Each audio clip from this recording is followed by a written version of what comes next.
Hoje eu vou mostrar para você que o monstro da prestação de contas pode ser só um monstrinho. Vem comigo que eu vou te ajudar a perder o medo e a transformar a prestação de contas em algo mais simples na sua vida. Let's go. Let's go.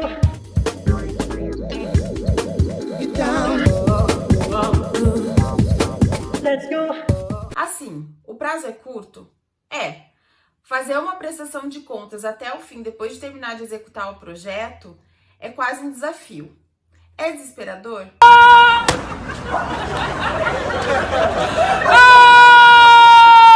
É.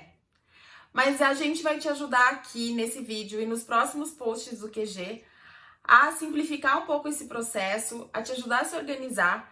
E quando você estiver bem de boinhas, depois de entregar a prestação em 15 ou 20 dias, você vai dizer: ai, Michele, muito obrigada, que delícia, QG.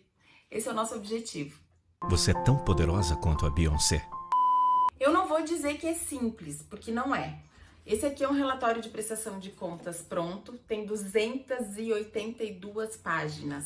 Mateus, capítulo 5. A primeira dica que eu tenho é: quando você for começar o projeto, releia o edital, a lei e o manual de prestação de contas para o edital que você está mandando. Porque quando você terminar sua prestação de contas e se der conta de que você não podia ter pago combustível ou tarifas bancárias pelo projeto, não adianta chorar. Então, é melhor se prevenir e, para isso, você precisa entender quais são os documentos e as possibilidades que o projeto tem. Também de saber quais são os documentos que você tem que recolher durante a execução. Porque é muito importante que você comece a organizar a prestação de contas já no início da execução do projeto. Isso é fundamental. Deixar para fazer a prestação de contas depois que o projeto acaba é o maior tiro no pé que você pode dar na sua vida. Na prestação de contas, você vai ter que comprovar todos os gastos e os pagamentos que você fez durante o projeto. Na pré, na produção e na pós-produção. Eu vou começar falando de um tema super importante, o financeiro. Então, a gente vai falar de pagamentos e notas fiscais. Na semana que vem, a gente vai ter um post bem explicadinho com uma dica do que já antecipadamente pedir para todos os seus fornecedores colocarem na nota fiscal. Os dados, dados bancários e os detalhes do que deve constar no corpo da nota. Hoje eu vou falar um pouco mais sobre organização da prestação de contas como um todo. Pode escrever no seu caderninho. Aprove o orçamento definitivo do projeto antes de começar a trabalhar. Depois de ler o edital, a lei, o manual de prestação de contas, se reúne com a tua equipe e revê o projeto que foi enviado para o edital, porque às vezes alguma coisa mudou no meio do caminho, já faz muito tempo que você mandou o projeto e os valores não são mais aqueles, ou você não conseguiu captar o valor integral do projeto. Então, assim, normalmente quando a gente começa um projeto, a gente faz um primeiro pedido de remanejamento para readequar a realidade do que vai ser executado. Não começa a gastar dinheiro antes de ter esse remanejamento aprovado. A maioria dos editais e das leis exigem que a gente mande essa documentação e esse remanejamento com pelo menos 30 dias de antecedência. A gente sabe que durante a execução do projeto tem várias coisas que acabam mudando o valor e não tem como você pedir um remanejamento, porque é muito em cima da hora e alguns editais têm tolerância e dão uma margem de mobilidade para o proponente poder adaptar o projeto, mas tem leis e editais que não.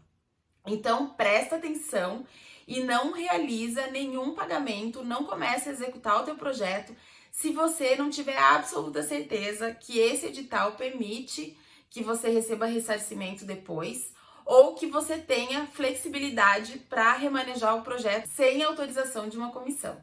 Nunca, anota, nunca pague antes de receber e conferir a nota fiscal. E evite pagar antecipadamente. Eu vou explicar por quê. Para elaborar esse roteiro, eu e a Laura, a gente conversou bastante sobre os nossos métodos de organização para prestação de contas, porque não são verdades absolutas. O melhor jeito de organizar a tua vida é o seu. Mas a gente tem algumas, como a gente já tem bastante experiência com prestação de contas e tudo mais, a gente já tem algumas defesas para evitar dor de cabeça depois. E 2 delas são essas. Tem muitos editais que não permitem que você tenha um pagamento efetuado antes de ter o comprovante de pagamento. Hoje as notas são eletrônicas, não dá para forjar data. Então, o ideal é que você sempre confira e pegue a nota antes de efetuar o pagamento. E a segunda coisa é o fornecedor não entregar o serviço. Então, por exemplo, você fechou com um cenotécnico para fazer um cenário e você pagou ele tudo antes. E aí, ele não faz. Você não tem nenhum poder de argumentação. É tipo fazer uma obra em casa. Você não vai pagar pro marceneiro, pro pintor, tudo antes. Quer dizer, tem gente que paga, né? Mas a gente não faz isso. Porque a gente sabe que é uma garantia que a gente tem de que o serviço vai ser finalizado. Porque, assim, normalmente em projeto a gente tem prazo de execução. Então, assim, o dinheiro acaba virando um poder de negociação. E não pegar a nota antes de fazer o pagamento pode te dar o risco de não conseguir pegar a nota depois.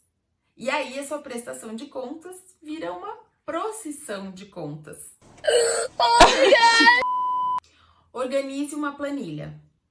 Se você trabalha com produção, provavelmente você tem alguma simpatia por planilha, ao contrário da maioria dos artistas. Nas colunas você pode colocar o nome da rubrica ou serviço, na outra a razão social do emissor da nota, em outra a data de emissão dessa nota, o número dela, na outra o valor, na outra a forma de pagamento, que pode ser cheque, transferência, DOC ou TED, lembrando que a maioria dos editais não permite o pagamento de tarifas bancárias, então o proponente que vai arcar com esse valor. E na última, o número do comprovante de pagamento. Isso é para nossa organização interna. Depois, quando a gente vai fazer a prestação de contas, porque isso pode ser num formato que for melhor para você. Eu dei aqui uma dica, mas você pode fazer do jeito que você achar melhor. E daí, quando você vai preencher o formulário de prestação de contas, você adapta para a prestação de contas. O ideal é que você vá preenchendo e tendo controle do seu orçamento.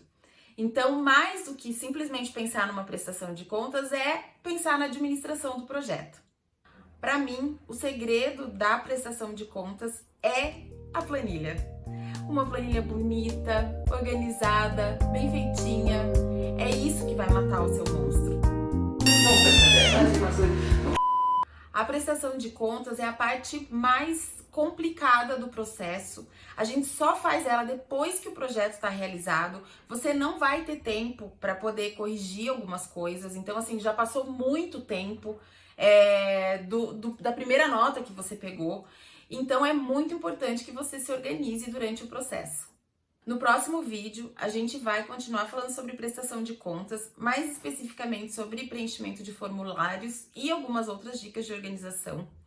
Mas no QG, durante essas 2 semanas, a gente vai bombar e vai bater sobre prestação de contas, nos stories, nas postagens.